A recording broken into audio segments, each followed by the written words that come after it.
Hi everyone, and welcome to the fourth episode of the Irish Bowls podcast, Jack in the Box. It's Ian McClure here again, and I have with me, as always, my co-host, Chris Mulholland. Good morning, Chris. Good morning, Ian. Just here to try and keep you right as usual. Thanks for that, Chris. You've been doing that for about 10 years now. I'm not sure you're getting any better at it. So generally, folks, we're here to discuss all things Irish Bowls, latest news, hot topics, events, and much more. We're going to introduce special guests, some experts, maybe some non-experts as well, and have some panel discussions. We're here really to try and promote bowls in Ireland and discuss things and take things forward accordingly.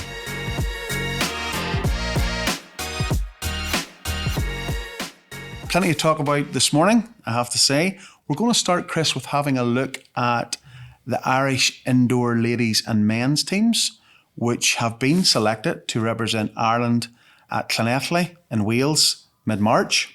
Probably congratulations to all selected, first of all. They are competing against the might of England, Scotland and Wales. 24-person teams, 6 ranks of 4, for those that don't know. General thoughts, Chris? We'll start off maybe by looking at the ladies' team.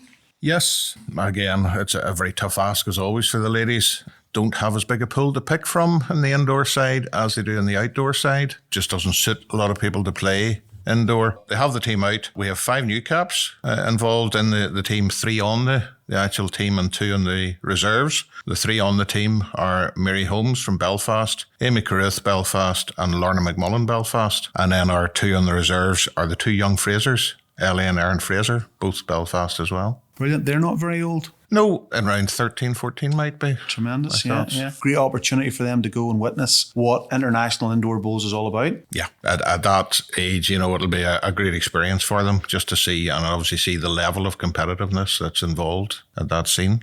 Also 5 recalls. Sophie McIntyre, Ballybreaks, Chloe Wilson, County Antrim, Erin Smith, County Antrim, Sarah Jane Curran, County Antrim, and Catherine Beattie, County Antrim. My first thought there is, wow, those are 5 really experienced players coming back into that team. Surely that must help our strength and depth and give us a little chance of doing better than last year anyway. I think, yes, for various reasons. Some of them weren't available, certainly last year. The main thing I take from that, looking at the team, is you have actually 2 back ends there. You have 4 players playing together at the back end, so that just helps strength and depth, because it means last year there were people who are still on the team but maybe playing third or skip that wouldn't be their normal natural position. So being able to bring in ladies that can play back end and move other ones down, it just looks a better balanced team, I think, this year. Yeah, I was just looking at last year's results, actually. Obviously, a really tough assignment against England. We lost quite heavily against England and again quite heavily against Scotland. The Welsh game, Chris, I know you were there. The Welsh game was a really competitive game. We lost by 6-8 shots. They were in the game the whole way. It was actually a really, really good performance across the green. Selectors made a few changes, as they do, and as we all know, it's debatable whether they make the right changes or not, but we'll not get into that again. Because you would always stick up for selectors, I know that. Well, one has to. It's not an easy job. Not everybody wants it. But given how competitive they were, you can't say they didn't work. And there were just a few positional changes and some people coming back in. So yes, they were actually very unlucky. I thought at one stage they were actually going to pip Wales, just lost in the run in. So it'd be nice just to see that at least happen again. Yeah, I think, a question is for the ladies and indeed the men, and we'll get onto that in a moment, but what actually, in your opinion, represents success for our ladies team? Being honest, I think beating Wales would be seen as success. I think the numbers involved that Scotland and England have to pick from, I just think we're going to struggle to compete with them. You're probably going out and looking to get a couple of rinks wins, maybe 3 rink wins, would be really good against either of those teams. And if you were managed to just pip Wales, I think that would be a good tournament. I think it's important to remember for our listeners that don't actually know how many stadia are involved in England, Scotland, Wales, just to set the scene. As far as I'm aware, England have around 400 bowling stadiums. Scotland have 250 plus, and it's on the higher end of that. Wales have 34, 35, certainly early 30s. Ireland have 3. We have 3. So just important to set the scene there. So not only with stadia, but obviously you have the bowlers that go along with that. So it's a monumental task for Ireland to compete at that level. But hopefully with a youthful transformation of the team in the last number of years. We're going to gain a lot more experience for these younger players, Chris, and fingers crossed. Yes, always remain hopeful. I think we have some individual bowlers who always manage to compete in the British Isles in the ladies and have come through home with titles. We have a lot of younger ones through who have done very well in the recent championships and are coming through. So I think we're getting more strength and depth in the ladies team, which is what we've been lacking over the years. So that augurs well for the future. And just before we move on, Chris, I note the manager once again, Alice Elliott. Yes, I think Alice has just recently stepped down. She was secretary of the ladies indoor in Ireland for a long number of years. Ashley Rainey has taken over that. So Alice is still involved and is obviously manager of the team. So lots and lots of experience there. Moving on to the men's team, Chris, there actually just announced over the last week or two. Some changes there. Maybe you'd be kind enough to give us a shout out. Yes, well, there's two new caps, both on the bench, which were Aaron O'Keefe from Belfast and Aaron Walker from Ballybrakes Club. And we have 6 recalls, 5 on the team and 1 in the reserve. The 5 on the team, Mark Wilson from Ballybrakes, Andy Duncan from County Antrim, Mark Foster from County Antrim, Jack Moffat from County Antrim, and Adam McKeown from County Antrim. And the one in the reserve, as a recall, is David Corkle from Belfast. Well, that's an interesting one just to start with. Mr. Corkle. Davy, I know, has 114 international caps. He is the record cap holder jointly held with Andy Thompson in the British Isles. He hasn't been involved for 2, 3, 4 seasons. Obviously showing a bit of form to get back in the fold, Chris. Yes, I wasn't at any of the trials. I'd heard he'd played reasonably well in at least a couple of them. I suppose one question to throw out is if he's not involved in the team, does somebody with 114 caps want to sit on the bench and watch a couple of days? I obviously don't know what Davy's view on that is. I think personally, if it was me, I'd probably rather be in the team or possibly not involved at all. Yeah, it's a really interesting discussion, and I guess that's one for Davy and the selectors and maybe Clifford Craig to sit down and have a chat about. But obviously showing a little bit of form, Yep. Back in the fold, and obviously has been a great servant to Ireland over the years, and full respect for that. I note there's been a change in the captaincy. Andrew Kyle moving away, and Big Feet or Stephen Coleman making his 75th cap, been awarded the captaincy this year. Yes, I think it's a very good choice. Stephen's been around for a long time, lots of experience, really competitive on the green, which is a good thing, obviously, at that stage. So a very good choice as captain, especially to mark his 75th cap. Yeah, I sent him a message during the week there. I congratulated my old sparring partner for his achievement, hopefully of getting 75 caps, and indeed for getting the captaincy. Very well deserved, and a real grinder on the green. Yeah, Grinder on the green. So you earn everything you get against Stevie when you're playing against him. You sure do. Overall view, Chris, in terms of the balance of the team, and again with the task ahead, I'll just recap last year's performances for you before that. So the Ireland team lost to England by about 46. Obviously, really strong English team. Lost to Scotland by 20 and beat Wales by 6. 10 rank wins out of 18. I do recall a previous Irish manager indoor, Roy McCoon, saying if you get towards 11 and 12 rank wins, you're within touching distance of winning the series, of which Ireland have never won since their first entry into the British Isles competition in 1966. Yeah, I think they've been close on a couple of occasions, but didn't quite get over the line. 10 rink wins last year was a superb achievement. Unfortunately, there were a couple of rinks in some of the games that just went down by too many shots, so that meant we lost the all over. But it shows that there is strength there and can compete on that level and not far off that. Looking at the team and the balance, obviously with 5 recalls back on, some people not available because they weren't in the country. So you have sort of a back end of Jack Moffat and Adam McKeown back in, who weren't available last year, which obviously is quite strong there and helps. Mark Foster, I believe, had to pull out at the last minute last year due to some family health problems. So that was unfortunate, but gets his chance back in this year.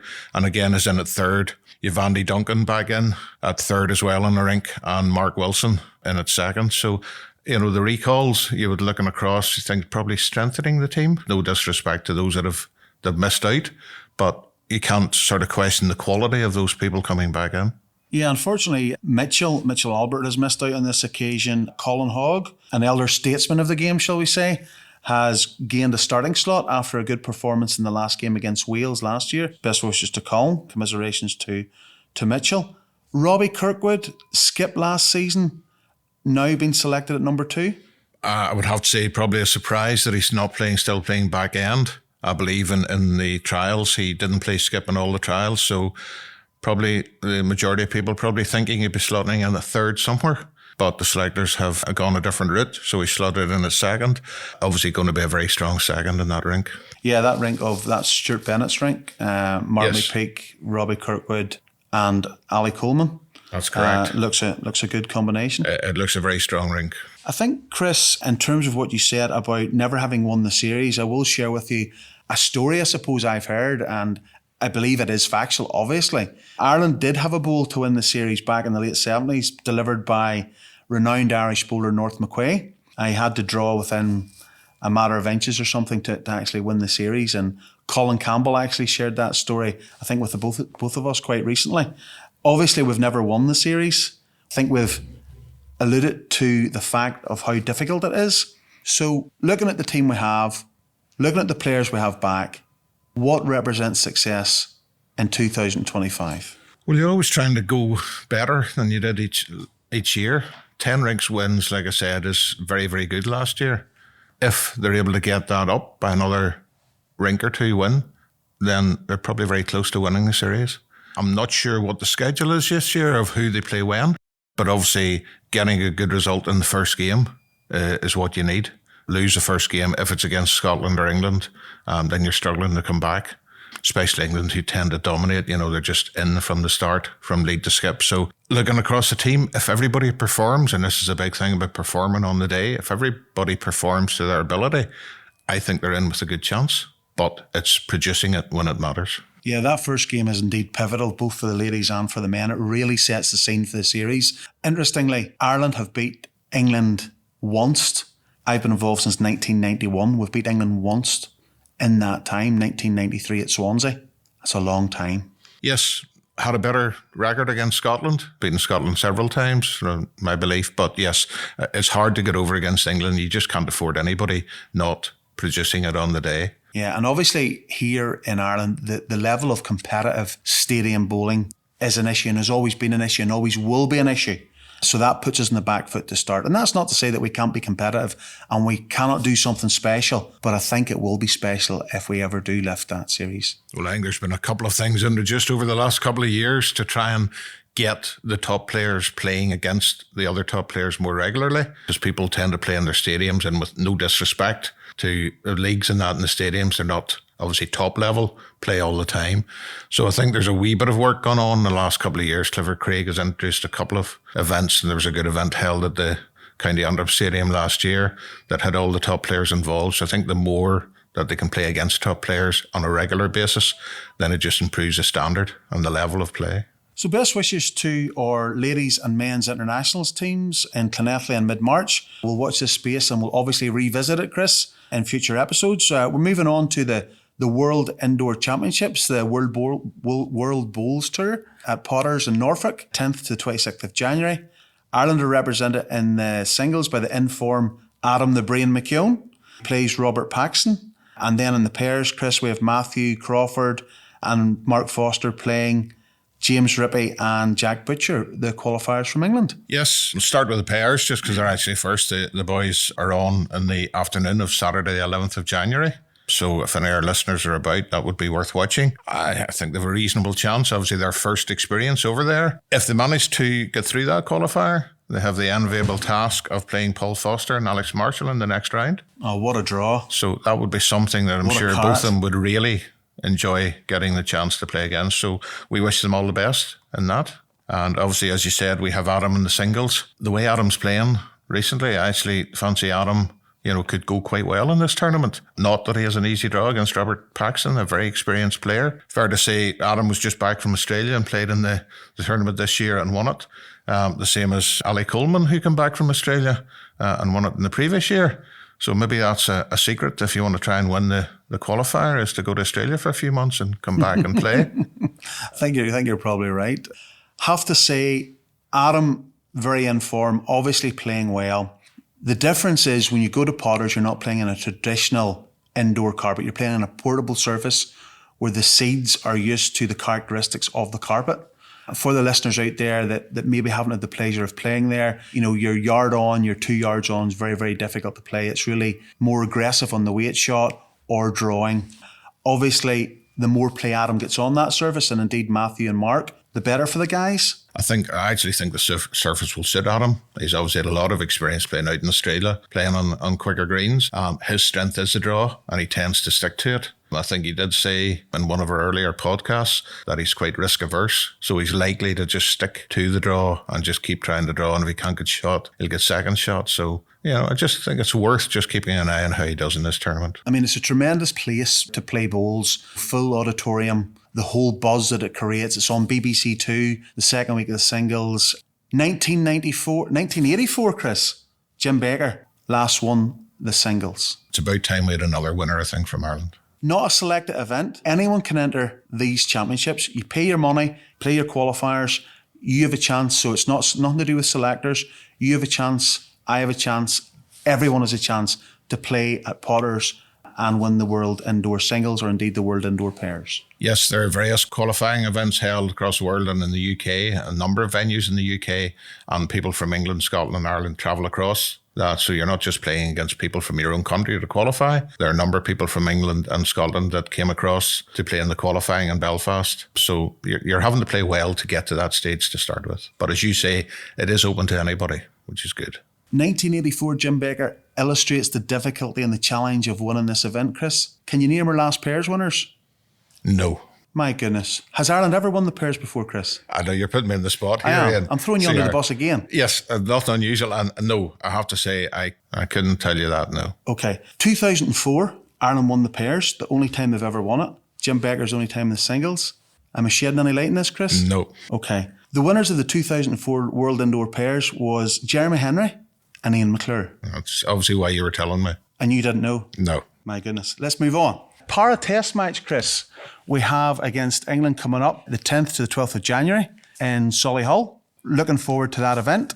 Obviously, you're heavily involved in that. Yes, like yourself. We're taking 12 players across to that event, 8 players with physical disability and 4 visually impaired players. So mixture of pairs, triples and some singles I think we're going to play during the event. So yes, looking forward to that. A great opportunity and a great experience for all our players. I think the first test match that we're actually taking across all our players who are now classified. We've had a couple in the past where obviously we were going through the stages. So it's our first proper test with classified players interested to see how we get on. Yeah, 4 test matches over 3 days. Looking forward to the challenge of playing England and hopefully being a little bit more competitive this time. I know the juices are flowing with our players. We have appointed Mr. Paul Smith as our captain for the series. Yes, loads of experience from Paul. Obviously represented Ireland himself many years ago. So yeah, can't probably think of anybody better to captain the first test match across in England. We will cover this topic in more depth later in future episodes, but tremendous opportunities there now for bowlers, non-bowlers that have a disability to enter into the sphere of para bowls and get opportunities to play against the might of England, Scotland, Wales, and indeed further afield. Yes, obviously we're hoping to take this as far as we can. And obviously the recent announcement, para bowls will be involved in the Commonwealth. So there are opportunities to play at the top level. As you are aware, we're still lacking in ladies with a physical disability. So it would be great to see some of them coming forward, whether they've actually played the game or not, if they're involved in other sports or not. It's something that if they're interested in trying, certainly should get in touch with us. Best wishes to our para team playing against England in early January, and no doubt we'll revisit that, review the results, scrutinise them, and best wishes to them all. Okay, and thanks for that. Now we're just going to move on to part 2 of our interview with Shauna O'Neill.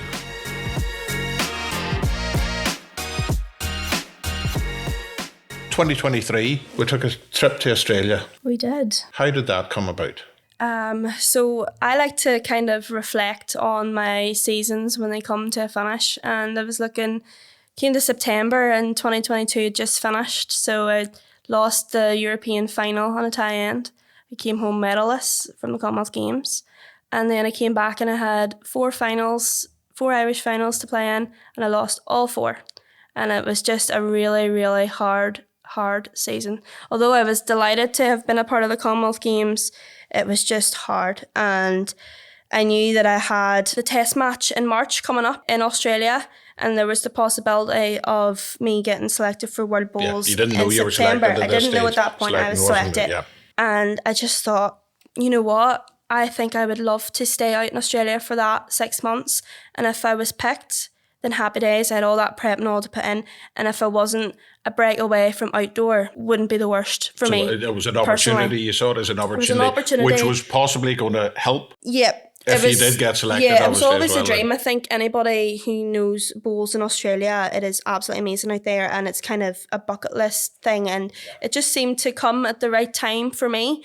So then, because of COVID, under 25s was reorganised for the end of September, start of October, and I was travelling with Chloe Wilson, and we were sitting in the back of the bus, and I was just like, Chloe, would you ever think of maybe going to Australia? At this time, the boys were heading out, and she was just like, yeah, why are you thinking about it? And I was like, I'm really thinking about it. And it's just kind of just talking, and she maybe just thought it wasn't something that was going to like go forward. And then I messaged her again, and we both just really went for it. And thankfully the boys were already out there. They really helped us get started with it, and Tweed welcomed us with open arms, and everything just seemed to fall into place perfectly. And off we went to Australia in March.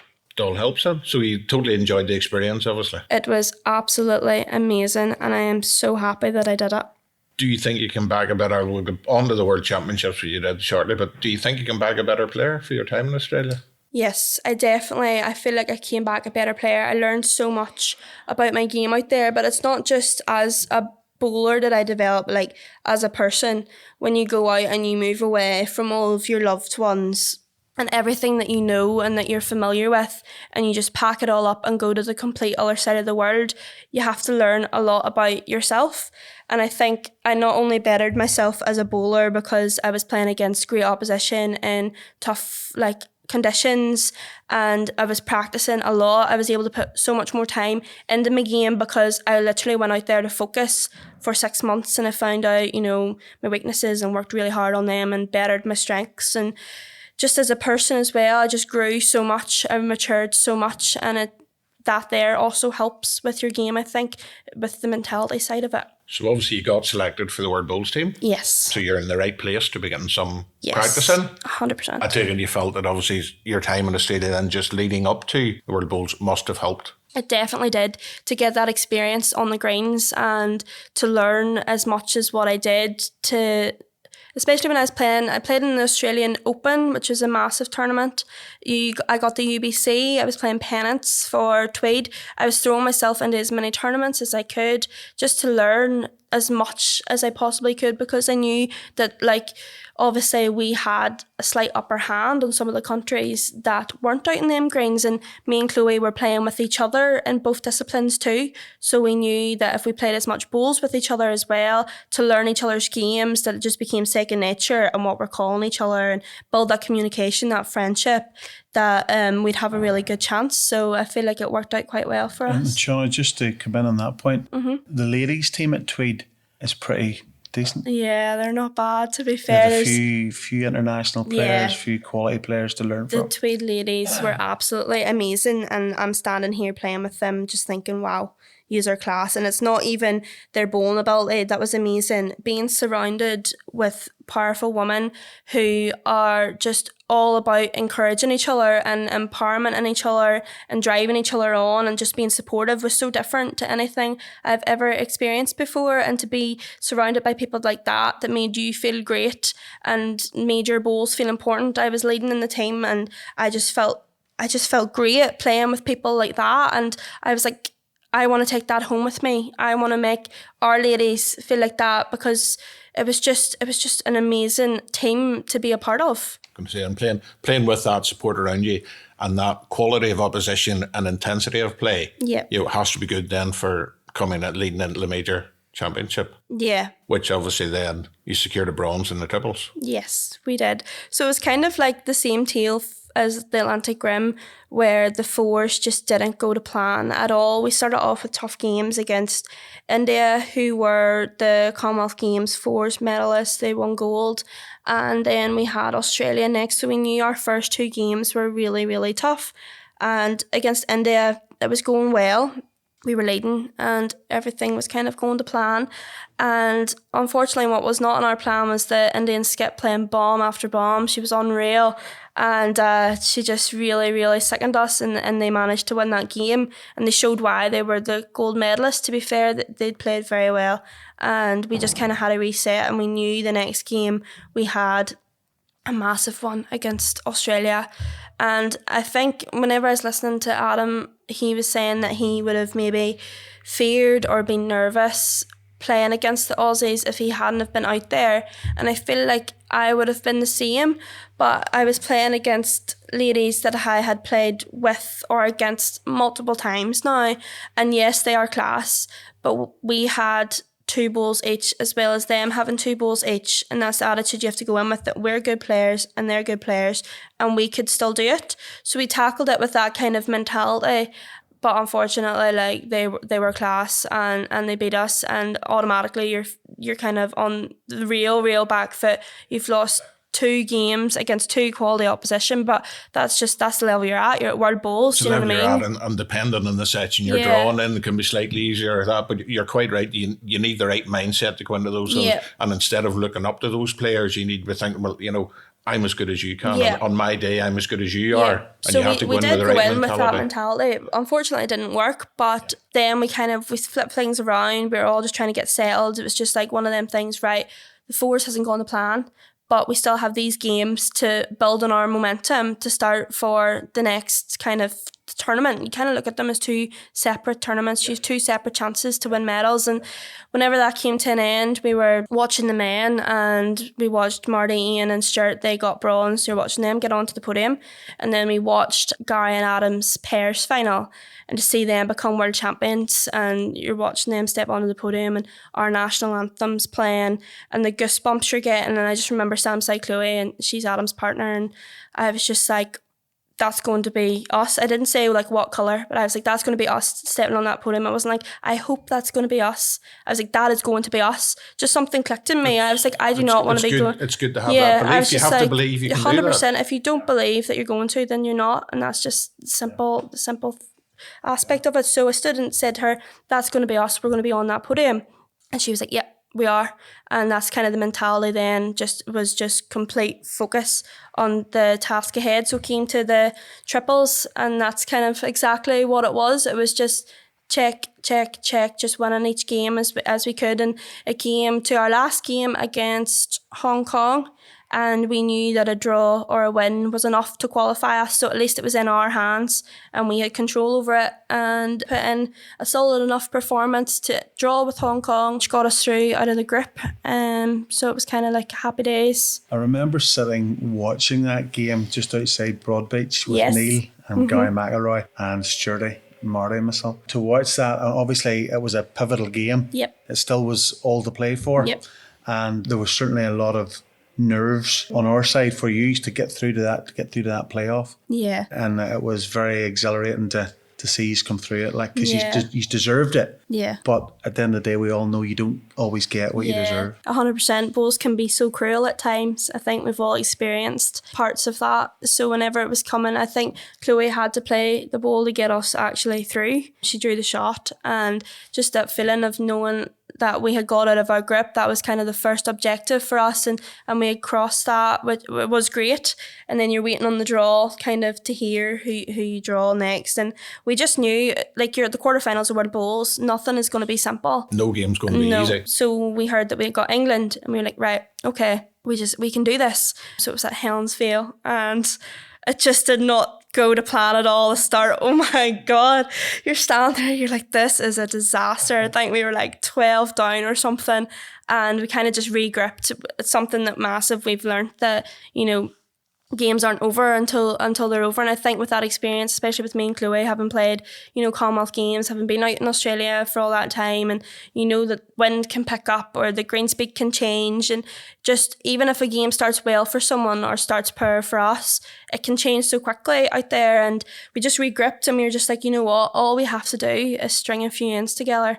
That's all we have to do. Ask the questions. As long as we ask the questions from here on out, that's all we can do. We did, and we were 2 down then playing the last end, so we pulled it back. Me and Sophie played a really great last end, and I put 1 ball in. And when it came to Chloe's last ball, she had last ball of the full end.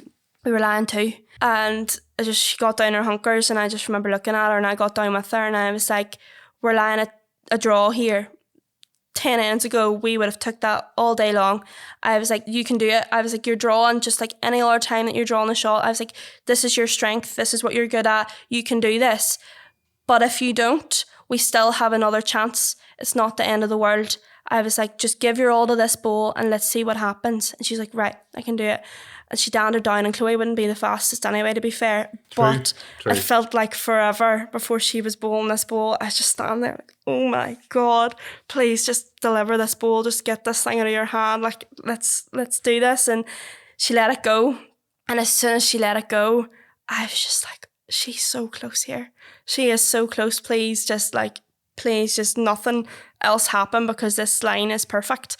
And she came down. I just remember watching it, and I'm calling it, and it drops in for 3rd shot, and the place erupts, and you can hear the noise at the start, and then it all kind of just numbs itself out. You can't really hear it anymore, because I'm running down to Chloe, and she's crying, and I turned to Sophie and she's crying, and I was like, what is going on? There's so many tears. I think for me, I hadn't even sunk in, and I was just hugging them. And I think especially for me and Chloe, but Sophie as well, you just realise you've just won a medal. You've won a world medal, and all them sacrifices moving to the other side of the world for 6 months away from my family, my niece especially, just made it all worth it.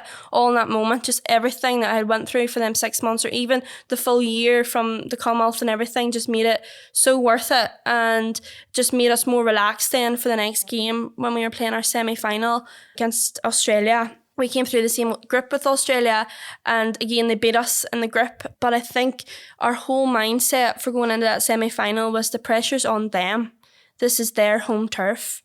They are the favourites, and the pressure's on them, especially I think it's Kelsey's home club.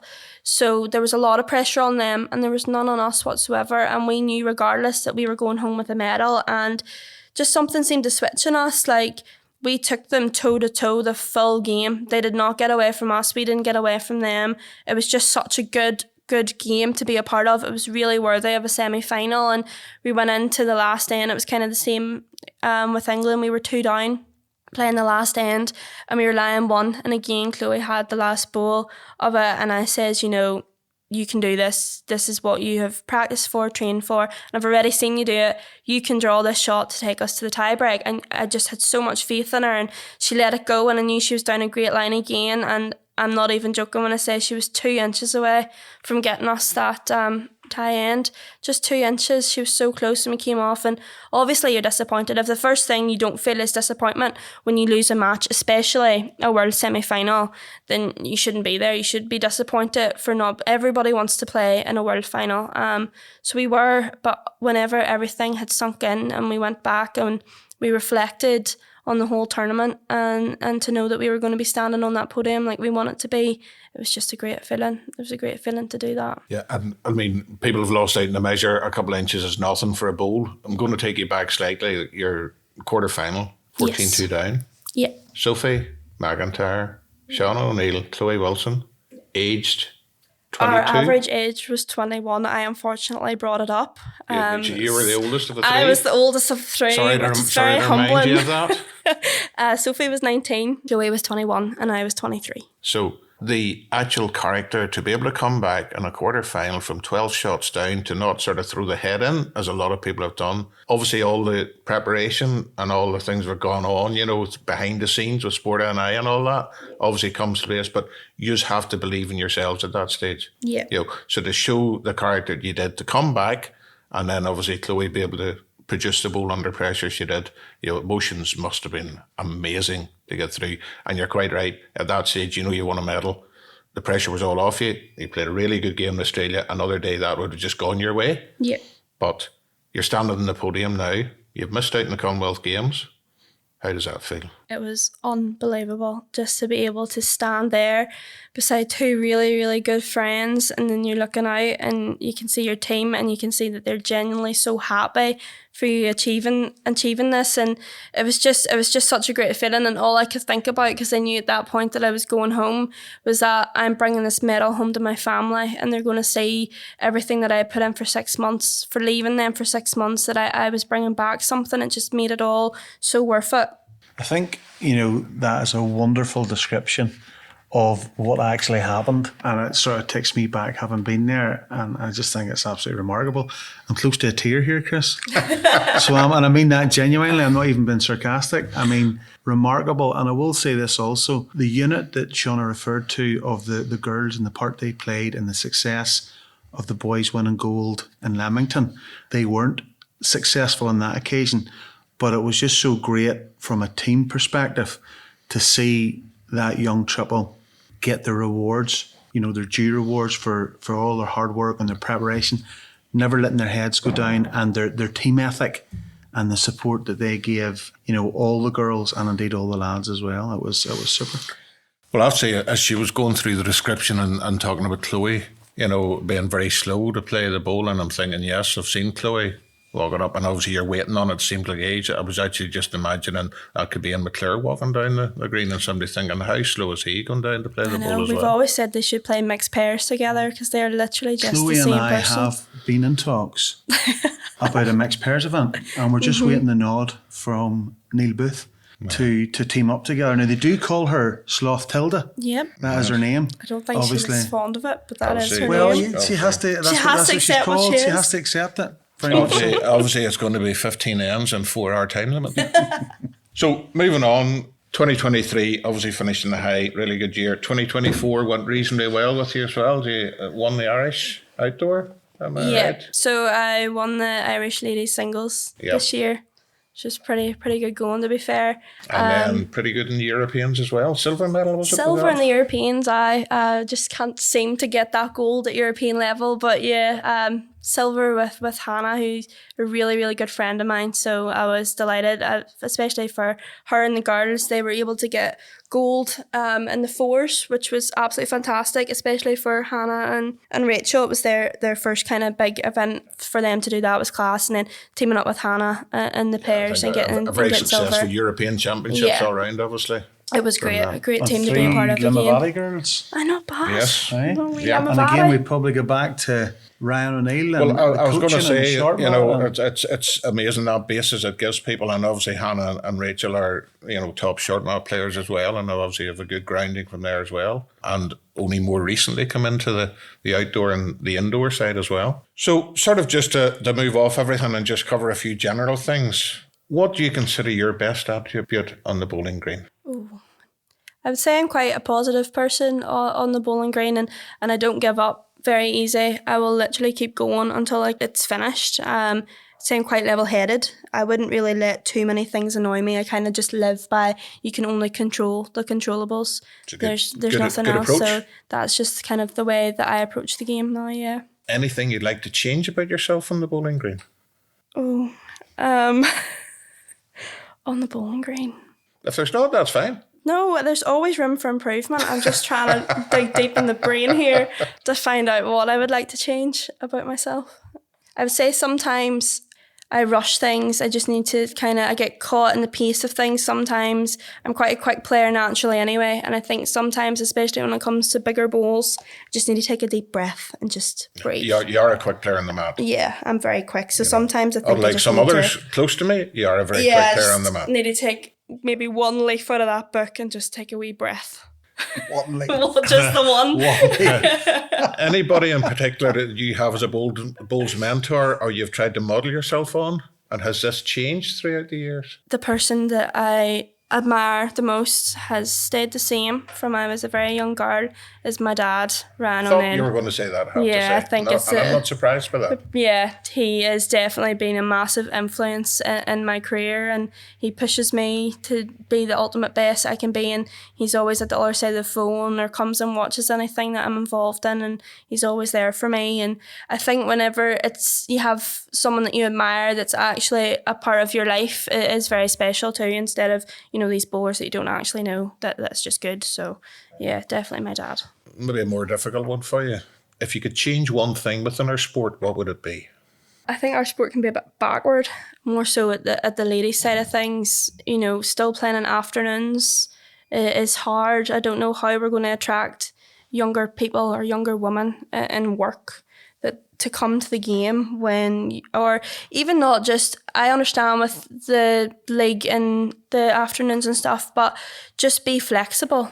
Just have flexibility and be open-minded to that there is people that can't just stop having it set in stone, just have flexibility. I think it's a very good thing, and it's something else that Ian and myself are involved in, and it'll be a topic we discuss more in depth. But there is a ladies working group working on looking at that. It's probably not to take away from the people that it suits to play in the afternoons, because people think when you're looking at change, and that, look, it suits me to play on a Wednesday afternoon or a Thursday afternoon. It's probably trying to find something that's an addition that offers an opportunity for those that are in work or those that are students to get new people into the game, because otherwise it's stagnant, and unfortunately there has been a decline over the years in ladies bowl. So yes, I think that's something that we do need to, and we're not good at changing within the sport. Can you recall any particular setbacks or disappointments during your career, apart from obviously the major disappointments from the medals and that, and if so, how did you deal with them? Fortunately, I've got the call-ups to represent Ireland. I've never been dropped or anything like that. I think I am my own worst critic, and my major setbacks have come from my own kind of demons in my head or whatever, and just I've worked really hard with the Sports Institute and Days, and just trying to get over that, trying to make, be kinder to myself and things like that. I think that was my biggest kind of setback, was myself. Very good. To try and work on me was the best thing I could do. What advice would you give to bowlers out there aspiring to get onto representative teams? For me, it's practice. You have to practice. You have to put the work in if you want to get anything out of it. A lot of people go out and practice, they just roll up and, they love their forehand, so they just keep drawing away on their forehand. You have to practice what you're not good at to improve it. So that would be my biggest advice, is to just really work hard on your game, to put the errs in, and to get better at what you're not strong at. Have a reason for practice and a focused practice, 100%. Not just rolling balls up, actually having a purpose for it. Very good. Good point. So sort of following on from that, what advice would you give to someone that's possibly listening to this that has never tried the game of bowls? Why not? Why not try it is kind of the way I look at it. It is such a great sport. It's so inclusive, and I have met amazing people through it. It's not even just the game itself. It's the opportunities that it can present to you with seeing the world or the people that you get to meet. So why not? Why would you not try it? Is kind of the way I would say. And it's fair to say there's a lot more opportunities now, especially for younger players than there used to be. Very good. Any other words of wisdom on how we can attract new players in the game? If you have a magic wand you can wave anywhere that would get us more players in? I wish I had a magic wand. I think it's up to grassroots and kind of clubs to be so much more open than what we are to people, and to kind of host more events, like open days that we did last year. I felt was pretty good. Limavegas itself had a few members come from that. I think it's just up to us, the bowlers that's involved, to put the work in. People are going to really struggle to find us if we don't make ourselves known. So I think social media is massive, not just, for Irish bowls, but, there's clubs that have their own social media pages to just push bowls further, just to make it more attractive to not only just young people, but everyone. Thank you very much. Some very, very good points made there. Okay, going to put you on the spot. Last couple of things just before you finish. Put it under the spotlight, yep. So we're going to now create the perfect Irish bowler. Oh dear. Now this is going to be the perfect Irish lady bowler. Okay. So your answers are confined to ladies. Oh, confined. Okay. And you can't use yourself for any of them. Well, I wouldn't anyway, probably. You can only choose each person once. But as we go down the list, if you decide someday that you've already chosen is better for that, you can change it. Okay. Ian's going to keep a note of them here for us, and we'll review. So, Right, no one fall out with me. all right. So the best prepared. I have a time limit here, don't I? Hush silence. No. Best prepared, I would say. Go your Come on, you're quick on the map. You know, just. I know, but I can't think. You're going to have to. We've quite a few to get through here. Do you want me to come back to? Do you want me to come back we'll to come that back one? to that one. Right, best draw shot. Best draw shot. I have to go with Chloe Wilson. Best drive. I go with Sophie McIntyre just because she's lucky. She carries a bit. She's carries a bit. in the areas, if you want to call it that. The best delivery. Best delivery. I would go with. Who's the best delivery? Could be just somebody in the club. Doesn't need to be somebody Yeah, at I'm the trying to top level. think. You know, as well as just somebody. I you love Rachel have Cochran's played with. delivery. I'll go with Rach. Okay, best under pressure. Lara Rainey. Best team person. Ashley Rainey. Best mentality. Sarah Kelly. Who's the funniest? Um, I'm not going to ask you the reason, but just who's the funniest. I'll go for Sandra Bailey. And best on a night out. This is the Irish Bowl, remember, so a very important part. Best on a This is night the out. night out after the game. Hopefully they're other than before the Celebrate game. the bronze medal. I'll go for Megan Morrow. So I'm going to bring you back to the best prepared now. You've had 5 minutes to think about it. Megan Devlin. Okay. So who did we get there? Who makes up our perfect bowler? Okay, most prepared, Megan Devlin. Best in the draw shot, Chloe Wilson. Best drive, because she's a wee bit lucky, carries a bit, Sophie McIntyre. Best delivery, Rachel Cochran. Under pressure, Lara Rainey. Team person, Ashley Rainey. Mentality monster, Sarah Kelly. Funniest, Sandra Bailey. And the best on the night out, Megan Morrow. Okay, I'm going to pass over to you, and I believe you've some nice questions for Shauna. Yes, now. Sean, I don't know if you have any ideas about this. I don't think you do. So this is some questions we have just to test your bowling knowledge. Okay. Okay, it's 6 and 60 with Shauna O'Neill.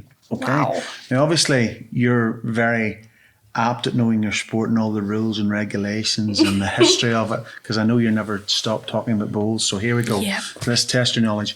Who are the current holders of the Ladies Irish Outdoor Under 25 pairs? Amy Carruth and Sophie McIntyre. Okay. What is the minimum legal length for a bowl after being delivered? 14. 40 metres. Think so, yeah. Can you name the only two ladies to win the British Isles indoor singles for Ireland?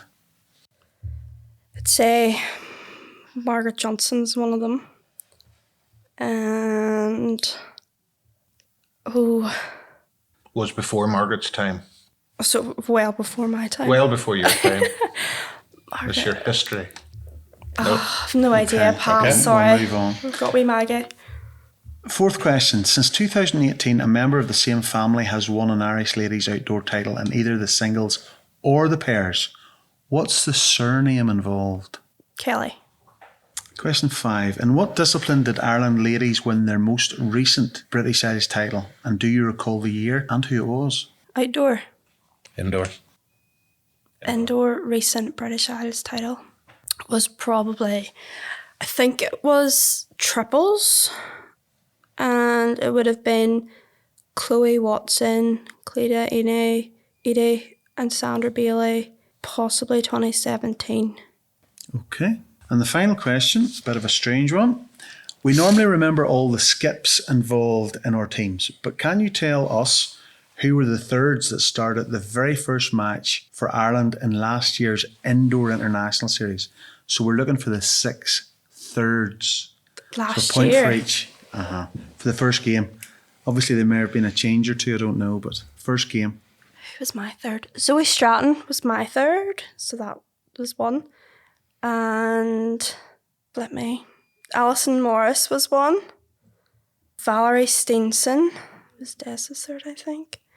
Who did Laura have? Zoe Minish was a third. What's that for? That's 4 you have. 4 answers, should I say? 4 answers. Oh yeah, sorry. Who's Lara's third? 60 seconds, nearly up. I'm sorry. Who did who's I she? got? Zoe, Valerie, Alison. Leslie Mills, maybe. No, she skipped, did she? Oh, I don't know. Leslie, maybe. I'll go with Leslie. And I don't know. Tick tock, time up. Oh, you did very well. I did better than Adam, so. Yes, I have to say Adam's the only other one so far that we've run this quiz with. You were right with Amy Carruth and Sophie McIntyre. Yeah. 14 metres, very good. We were correct on that one. Got Margaret Johnson. The other one was Ellen Cameron. They Right, both won okay. it twice. Oh, very good. Kelly, you were correct with. You were almost correct with Oh, was the I? indoor title. It was 2018, it was the pairs. Oh, And it was right. Chloe Watson and Sandra Bailey. Oh, So it you was had the close. names, very close. You got 4. Zoe Stratton, Alison Morris, Valerie Steenson and Zoe Minish. The one I thought you would have got, or the other one I thought was Ashley, Rennie. Sorry. And then Doreen Whelan was the other one. But that was I should have knew them too. I just remember Ashley skipping. that was a tricky one because we don't always remember the thirds of that. So name the skips, you also get the to round the chop skips and off change. straight away. Yeah, Pretty good probably. performance. Pretty good. I thought that was solid. That's very solid, I have to say. You did well in the quiz. Okay, just to round things off, what does the future hold for Shauna? Oh, I try to not to look too far into the future, but obviously next year I've got British Isles and I've got Champions of Champions in Australia, which would be really nice to head back out there next year. And then with bowls now being included in the Commonwealth Games, kind of hoping to get selected for that. Obviously it'll be a lengthy process again, so have to go through all of that there. But I was going to it'd be ask nice. you the ambitions and goals. Obviously, ambition is then hopefully to get selected for the. Yeah, would be nice, hopefully. So we'll see how that goes. And obviously, we don't know how the format. Obviously, that should Yeah. hopefully come out over the next few weeks to give Yeah. us a better idea. No idea what as of yet, Just have to but wait and see whether regardless, it's I going to still be indoor rather than outdoor. Hopefully, Which is going to be regardless. interesting, obviously, being in the middle of the outdoor season over I here. know, yeah, So very different. it'll be interesting to see how that goes. Shauna, thank you very much Thank for you. coming along and having a chat with us. No I think problem. that has gone very well. A lot of good information there. You've obviously had a sterling career up to now, and I've no doubt there's lots still in front of you. So thank you very much. Thanks, Chris. Thanks, Ian.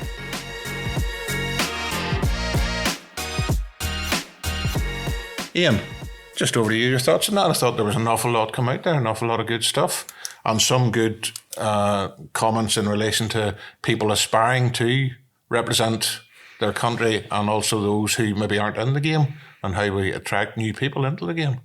I thought it was brilliant, I have to say that. Shauna was very conversational, a lot of great insight. She's a very bubbly girl. She's great crack, and that came across in that interview, and I thoroughly enjoyed it. And I can't see why anybody out there wouldn't enjoy that, because that was just quite fun, I have to say. Well, I have to agree with us. And could I just say thank you to all those for listening to us. And we'll be back with you soon with our next podcast, Jack in the Box.